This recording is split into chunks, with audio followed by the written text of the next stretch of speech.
Well, let's get more on our main news. Theresa May has acknowledged the uncertainty created by Brexit after warnings by business leaders about the dangers of a sudden change in the trading relationship. The Prime Minister said there will certainly be challenges, but insisted that leaving the European Union would give the UK the flexibility to strike trade deals around the world.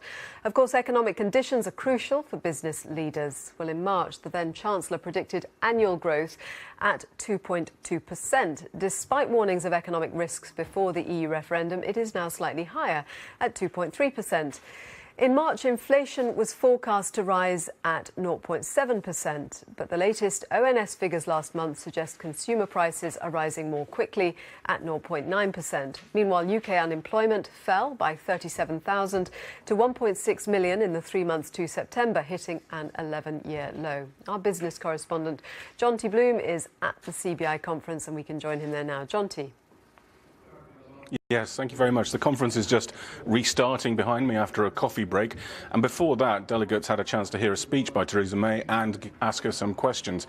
And she didn't give really much information away on Brexit. She just basically said when she could tell people what the plans were and how the negotiations were going, she'd tell them. But on other subjects, she was really quite interesting, especially about some of the shortcomings of the British economy. And to discuss those, I'm joined now by Gordon Wilson. You're Chief Executive Officer of Advance. Now, that's a software company, isn't it? That's correct, John T, and thank you very much for having me on.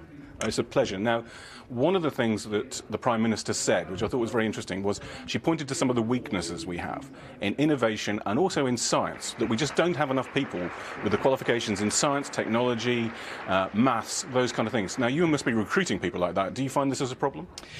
So it is generally a problem that in the UK tech sector, finding that raw talent is quite challenging. We have a unique approach, and it really is very innovative in how it approaches that whole problem. What we do is we don't mandate that any of our intake have to have an actual degree.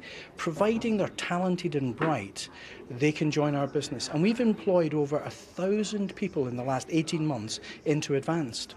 So what we do is we basically have these assessment centres, we do our own recruiting, we drive hard on that, we bring in the talent and they pass these very rigorous tests. If they pass, they're in. And actually it's amazing, we get phenomenal results from people who are inspired to join a business that they thought they would never be able to. But isn't that really a sign of weakness in the economy overall, that you've got to go to all that extra trouble? You should be able to find these people. They should be knocking on your door. So I think when you're talking about people having those sorts of skills, that does come back to our sort of university and our college system. And actually the attractiveness or the apparent lack of attractiveness of IT, maybe at the school level. So I think there has to be investment into making IT a far more inspirational and enthusiastic career for people. That might drive that through the college and also into the university space. Now, I know your company didn't exist 8 years ago. Correct. And we heard the Prime Minister say that many companies have trouble getting long-term finance from the city. The city's very good at banking and everything, but helping the rest of British business, maybe not so good. Well, we're a private business, so we're funded privately, so I don't have those challenges, and we have got great investors who are actually making sure that we've got the right assets behind the business to grow and develop it. But do you think it's a problem for the industry as a whole? It probably is a problem for the industry, especially post 2008, when there was quite a lot of uncertainty in the financial markets. It has eased up a bit as late, the last 2-3 years. Access to finance has actually flowed. But I think unless a business has got a really great story, an excellent sort of bedrock in management, then it's quite difficult to get funding. And on Brexit, the Prime Minister didn't give very much away, but she did talk about the need to get skilled people into this country while reducing immigration significantly. Now, that's going to be quite difficult, isn't it? I think that is going to be a bit of a challenge, and that is really the conundrum.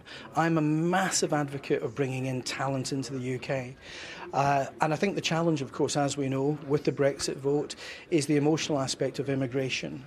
And what we have to do is have an educated debate, and this involves, and it should involve, all the political parties working as, UK PLC and not fighting, actually not fighting each other over this.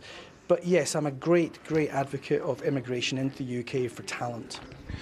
Do you think it's possible to restrict immigration and still have talent come. So you probably have to have a visa system or some kind of qualification system. Would that work for you?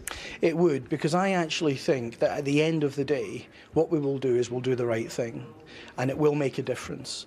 Because what we should do is have a system whereby if there's real talent and there are real positions for them to go to, we should absolutely have a visa system that allows that free access of people into proper jobs where we need the talent for the UK.